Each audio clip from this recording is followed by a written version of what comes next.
Misurare la pressione di uno pneumatico utilizzando il Tire Mobility Kit. Svitare la valvola dello pneumatico e collegare il tubo flessibile del compressore del kit alla pompa. Aprire il vano anteriore e rimuovere il coperchio della batteria. Collegare il cavo del compressore alla batteria del veicolo.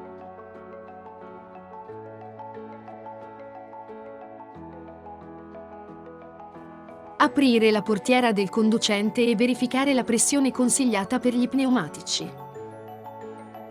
Accendere il veicolo, mettere in funzione il compressore e gonfiare lo pneumatico.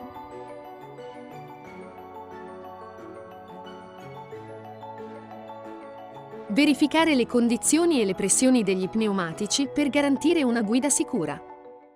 Kia. Movement that inspires.